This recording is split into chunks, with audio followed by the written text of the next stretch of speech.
Ons het 'n onderlaag aangesit en nou gaan ons poeietjies opsit. Ons gaan duidelik doen vir vinnige opstaan in die oggendsessie en jy is lus om make-up te doen nie. Ja, ek gaan 'n bruin eyeshadow hier opsit. Dat dit haar oogwimpers lekker vinnig uitstaan.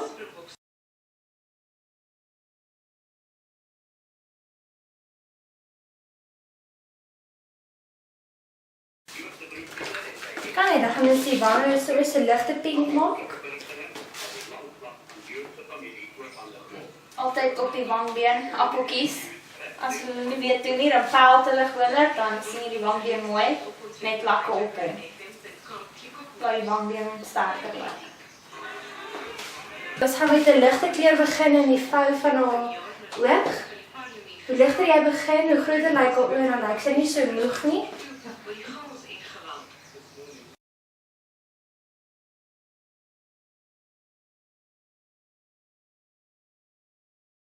Dan kan jy 'n klein bietjie donkerder maak.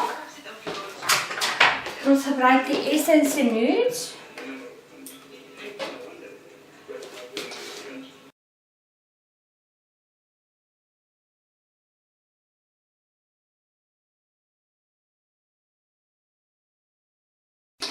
En dan kan jy die donkerder bruin bietjie daar aan die kant sit.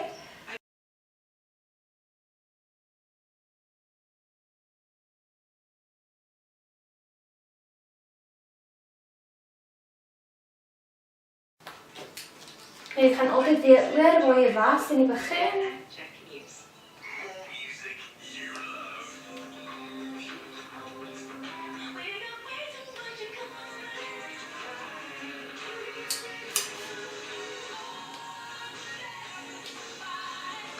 Die blending van die klomp is baie belangrik. Mense moet dit inblend laat dit mooi vloei, anders lyk dit of jy met 'n pad mes geslaan is. Yes, en dan blend jy dit kwassie.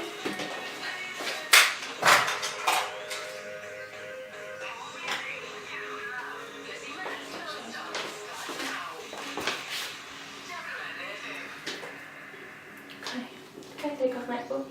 Zo tussen bruin oogbroodjie aan. Aan die binnekant van die ooglid.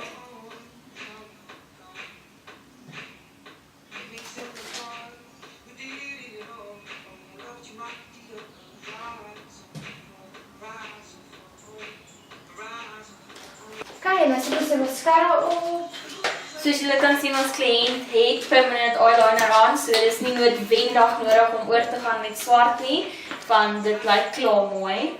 Maar as jy dit donkerder of die cat eye look of 'n harder look het, dan kan jy net bietjie oorgaan met jou eyeliner.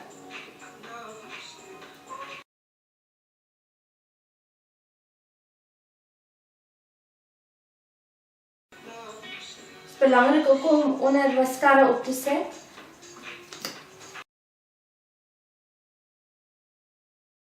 Ik ga een zachte pink lippie doen. Hier zit gewoon net een lekker liplinertjie vinnig op.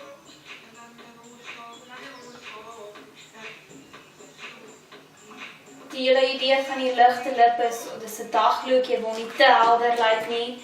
En onthou ook as jy 'n daglook of 'n nightlook doen, jy moet nie die oë en die lippe donker maak nie. Jy kan nie die een donker maak en nie al twee nie. Anders lyk jy so bietjie te veel. Maar as jy hom net liggies doen, dan lyk hy reg.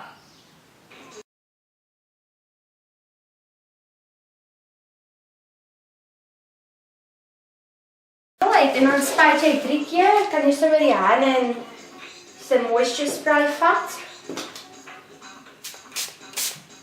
En dan hou dit die hele dag lank. Dis hy.